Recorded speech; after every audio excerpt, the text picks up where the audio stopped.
Welcome to iDream media. So చాలా మంది ఎక్కువగా ఒబెసిటీతో ఇబ్బంది పడుతూ ఉన్నారు. అసలు ఏంటి ఒబెసిటీ, ఎందుకు వస్తుంది, మరి బరువు తగ్గాలంటే ఎటువంటి డైట్ ఉంది, దీని గురించి అసలు యోగా ఏం చెప్తుంది, వివరాలు తెలుసుకుందాం. ఈరోజు మనతో పాటు ఉన్నారు ప్రముఖ యోగా ఇన్స్ట్రక్టర్ అండ్ డైట్ గురు నందిత గారు.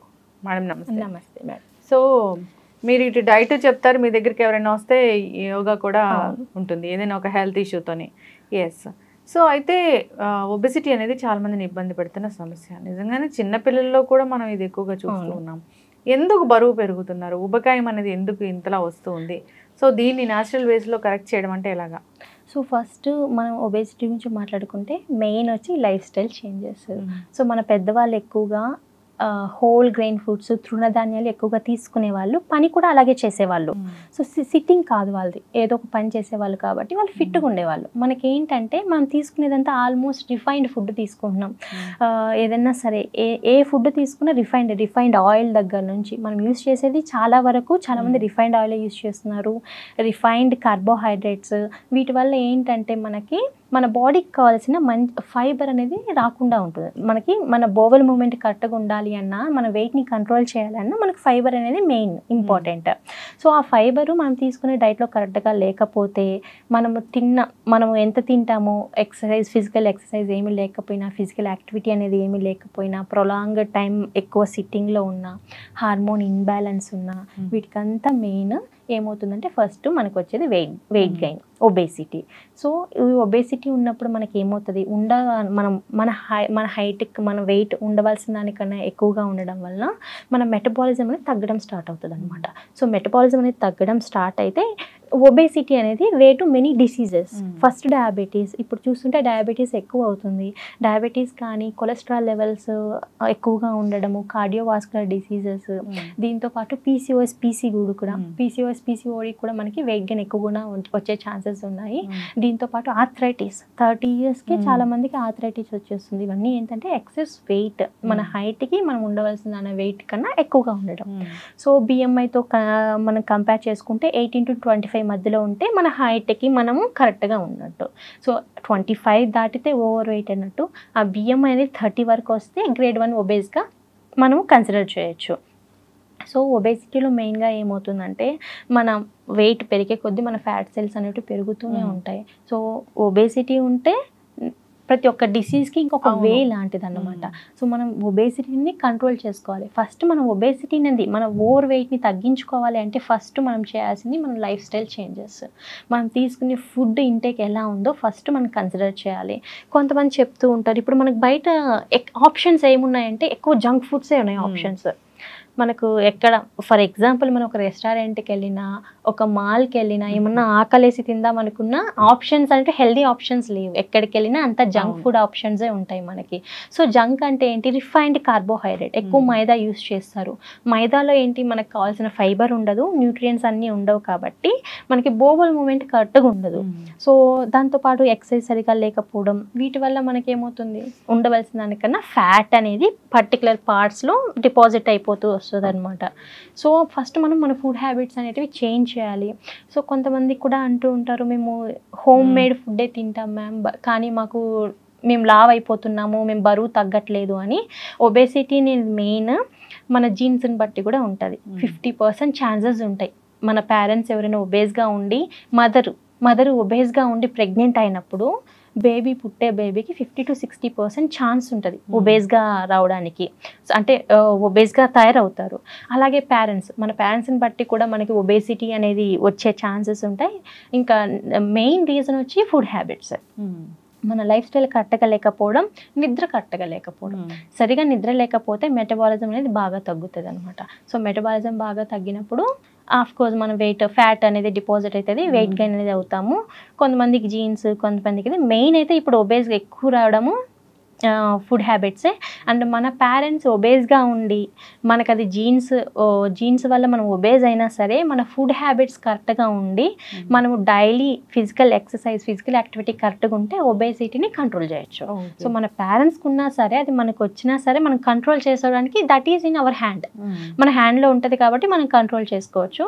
సో ఒబేసిటీ ఎక్కువగా ఎక్సెస్ అమౌంట్ ఆఫ్ కార్బోహైడ్రేట్స్ అంటే రిఫైన్డ్ ఫుడ్స్ ఎక్కువ తీసుకోవడం, junk foods and packaged foods, packaged ఫుడ్స్లో సోడియం అనేది ఎక్కువగా ఉంటుంది అండ్ అది డైజెషన్ అవ్వడానికి చాలా టైం పడుతుంది. చిప్స్ కానీ what ever it is. So ఇవన్నీ మనకి ఏమవుతుందంటే ఫ్యాట్లో కన్వర్ట్ అయిపోయి వెయిట్ గెయిన్ అనేది ఎక్కువగా అవుతాం అనమాట. సో ఇవన్నీ మనకి మన ఫుడ్ హ్యాబిట్స్ కరెక్ట్గా ఉండాలి. మనం తీసుకునే ఫుడ్లో హోల్ గ్రెయిన్స్ ఎక్కువగా ఉండేటట్టు యాడ్ చేసుకోవాలి.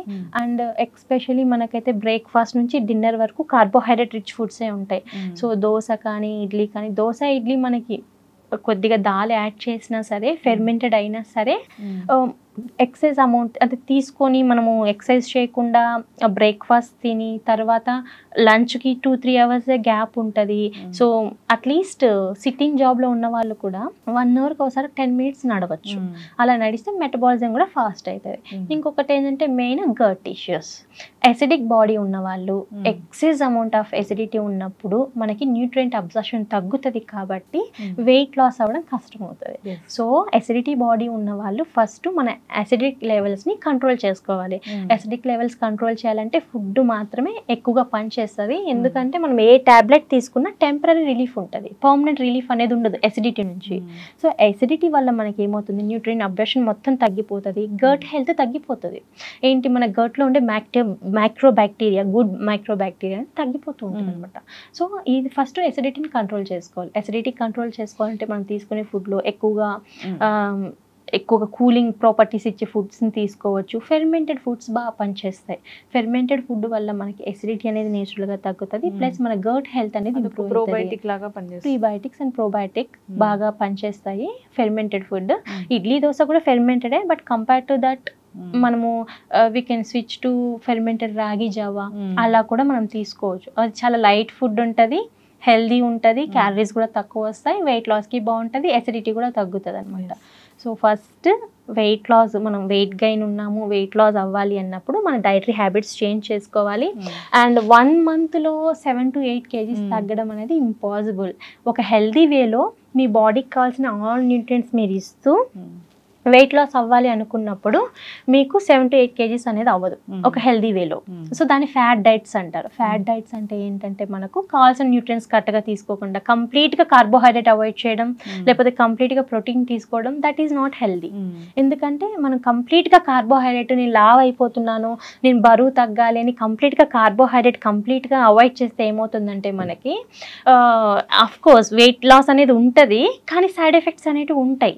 చాలా మంది చెప్తూ ఉంటారు, మేము ఈ డైట్ చేసాం మా కిడ్నీలు పోయాయి, ఇలాంటి ఇష్యూస్ వచ్చాయని చెప్తారు. వాటిని ఫ్యాట్ డైట్స్ అంటారు. ఫ్యాట్ డైట్స్ అంటే ఏంటంటే అదే ఒక న్యూట్రియంట్ మాత్రమే ఉంటుంది, మిగతా న్యూట్రియంట్స్ ఉండవు. ఫర్ ఎగ్జాంపుల్ చాలా మంది కూడా చేసే మిస్టేక్ ఏంటంటే కార్బోహైడ్రేట్ అనేది తింటేనే నేను లావ్ అవుతుంది, అలా కాదు. కార్బోహైడ్రేట్ తినాలి, ఎంత తినాలో అంత తినాలి. ఫర్ ఎగ్జాంపుల్ రైస్ అనేది బ్యాడ్ కాదు, కానీ మనం తీసుకునే క్వాంటిటీ అనేది మనం మెజర్ చేసుకోవాలి. సో ఫర్ 1 cup రైస్ తీసుకోండి, దాంట్లోకి మనకు పప్పు యాడ్ చేసుకోండి, ఎగ్స్ యాడ్ చేసుకోవచ్చు, వెజిటేబుల్స్ యాడ్ చేసుకోవచ్చు. So healthy option, healthy meal ఉంటుంది, హెల్దీ ప్లేట్ ఉంటుంది. కాబట్టి మనకు కావాల్సిన న్యూట్రియంట్స్ అన్నీ వస్తాయి, క్యాలరీస్ ఎక్కువ రావు.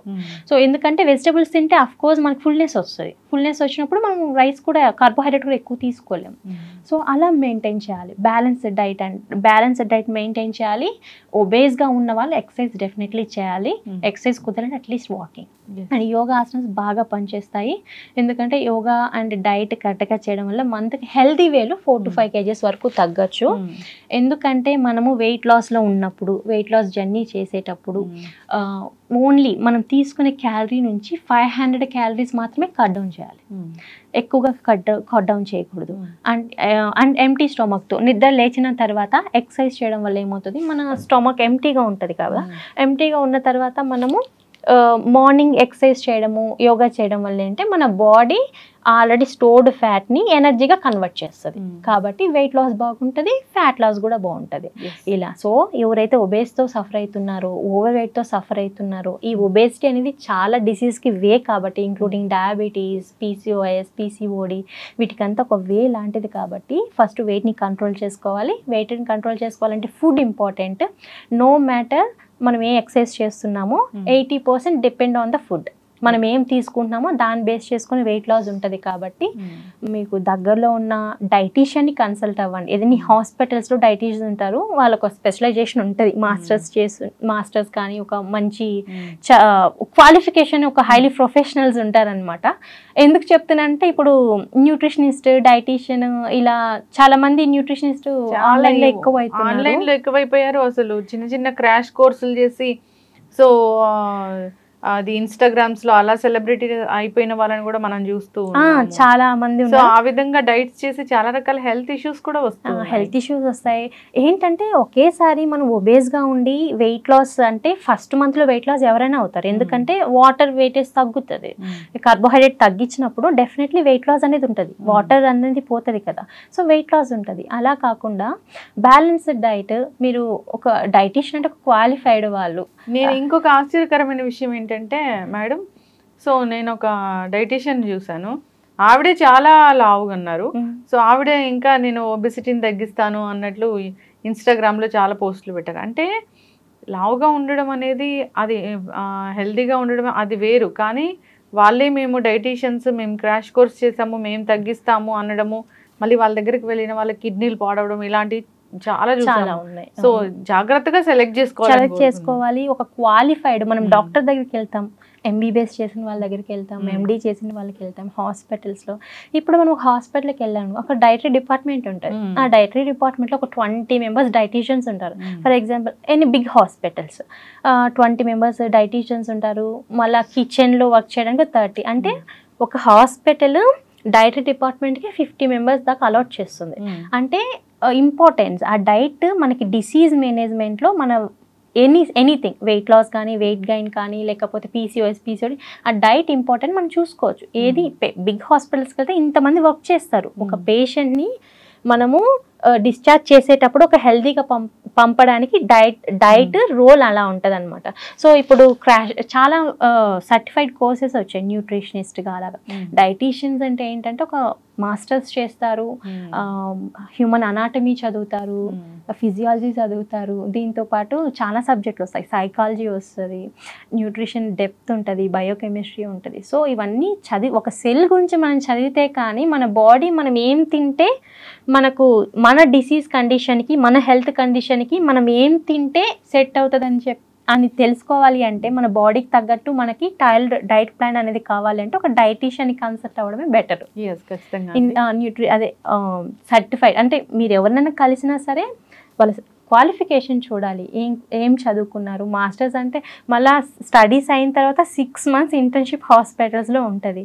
సో ఏ హాస్పిటల్కి వెళ్ళినా మీకు డైటీషియన్స్ కనబడతారు. ఎందుకంటే we deal with diseases, we work with doctors. So అలా కాదు, హాస్పిటల్స్ అనే కాదు, చాలా కంపెనీస్లో కూడా ఉంటారు డైటీషియన్స్, బట్ క్వాలిఫికేషన్ ఇంపార్టెంట్. ఖచ్చితంగా మీరు చెప్పింది 100% కరెక్ట్. సో చాలా రకాల డిజార్డర్స్ కానీ, డిసీజులు కానీ ఉన్న వాళ్ళు, ఈ ఒబెసిటీతో ఇబ్బంది పడే వాళ్ళు తగ్గాలనుకున్నప్పుడు, ఈ డైటీషియన్ని కన్సల్ట్ చేయాలనుకున్నప్పుడు ఖచ్చితంగా వాళ్ళు సర్టిఫైడ్ కాదా అనేది చూసుకోవాలి. ఎందుకంటే వెయిట్ లాస్ అవ్వడం ఇంపార్టెంట్ కాదు, మీరు వెయిట్ లాస్ ఎలా అవుతున్నారో ఇంపార్టెంట్. మంత్కి 4 to 5 kgs అంటే మెటబాలిజంని బట్టి ఉంటుంది, పర్సన్ మెటబాలిజంని బట్టి ఉంటుంది. ఫర్ ఎగ్జాంపుల్ ఆ పర్సన్కి ఎసిడిటీ ఉంది, సో మీరు ఏ డైట్ చేసినా తగ్గరు, ఎంత ఎక్సర్సైజ్ చేసినా తగ్గరు. సో మీ మెటబాలిజంలో ప్రాబ్లం ఏంటి అనేది మీరు డైటీషియన్ని కన్సల్ట్ అయితేనే తెలుస్తుంది. సో నేను ఈ డైట్ ఫాలో అయ్యాను, ఇప్పుడు కొంతమంది అనుకుంటుంటారు నేను ఈ డైట్ ఫాలో అయ్యాను, సో నేను ఫాలో అయిన డైట్ మీరు ఫాలో అవ్వండి, వెయిట్ లాస్ అంటే లేదు. మన బాడీ టైప్ని బట్టి, మన మెటబాలిజంని బట్టి, అండ్ మన ఫుడ్ హ్యాబిట్స్ని బట్టి మీకు డైట్ అనేది మారుతూ వస్తుంది. ఫర్ ఎగ్జాంపుల్ ఆల్రెడీ నేను చెప్పినట్టు ప్రోటీన్ 0.8 to 1 gram అన్నాం 1 kg బాడీ వెయిట్కి. కొంతమందికి అంత కూడా అవసరం లేకపోవచ్చు, కిడ్నీ ప్రాబ్లం ఉన్న వాళ్ళకి ఇంకా తక్కువ ఇస్తాం. ఇట్స్ డిపెండ్ మన హెల్త్ కండిషన్ని బట్టి, మనకున్న డయాగ్నోస్ చేసి మన బిఎంఐని క్యాలిక్యులేట్ చేసుకొని మన basal metabolic rate based on that మనకి డైట్ ప్లాన్ అనేది టైల్డ్ 1 వస్తుంది. సో దాన్ని ఫాలో అయితే మనకు వెయిట్ లాస్ అనేది హెల్దీ వేలో, అంటే మన హిమోగ్లోబిన్ తగ్గొద్దు. వెయిట్ లాస్లో మనకి హిమోగ్లోబిన్ తగ్గకూడదు. క్రాష్ డైట్స్, ఫ్యాట్ డైట్స్లో మనకి హిమోగ్లోబిన్ తగ్గుతుంది కదా. వెయిట్ లాస్ అంటే స్కిన్ లూజ్ అవుతుంది కదా, అలా అవ్వద్దు. వెయిట్ లాస్ అనేది హెల్దీగా ఉండాలి. సో హిమోగ్లోబిన్ మీద ఎఫెక్ట్ చూపించొద్దు, నీరసం రావద్దు, అండ్ మూడ్ని ఎన్హాన్స్ చేయాలి, మూడ్ని బూస్ట్ చేయను, డిప్రెషన్ లాగా ఫీల్ అవ్వద్దు, ఆకలి మీద అసలు ఉండద్దు. సో కార్బోహైడ్రేట్ తినొద్దు అంటే నో, కార్బోహైడ్రేట్ తినాలి. కార్బోహైడ్రేట్ తింటేనే ప్రోటీన్ మెటబాలిజం ఉంటుంది. సో కార్బోహైడ్రేట్ లేకపోతే మన బ్రెయిన్ ఫంక్షన్, మన బ్రెయిన్ మెయిన్ ఎనర్జీ ఎక్కడి నుంచి వస్తుంది అంటే కార్బోహైడ్రేట్ నుంచి మన బ్రెయిన్ అనేది యూటిలైజ్ చేసుకుంటుంది అనమాట. సో అలాంటివి తీసుకున్నప్పుడు హెడేక్ స్టార్ట్ అవుతుంది. సో ఏదైనా హెల్తీ వేలో వెయిట్ తగ్గడం అనేది కరెక్ట్ పద్ధతి. సో ఏదైనా ఒకటి నెలలో 10 కేజీలు తగ్గాము, 20 కేజీలు తగ్గామంటే అది నిజంగా ప్రాణాల మీదకి తెచ్చుకున్నాం. చాలా చూస్తూనే ఉన్నాం. జాగ్రత్తగా ఒక డైటీషియన్ సెలెక్ట్ చేసుకోవాలని కోరుకుందాం. ఎవరైనా ఫాలో అవ్వాలన్నా వాళ్ళకి అథెంటిసిటీ ఉందా లేదా అని చూసి ఫాలో అవ్వాలని కోరుకుందాం. చక్కటి ఇన్ఫర్మేషన్ అండి, ధన్యవాదాలు.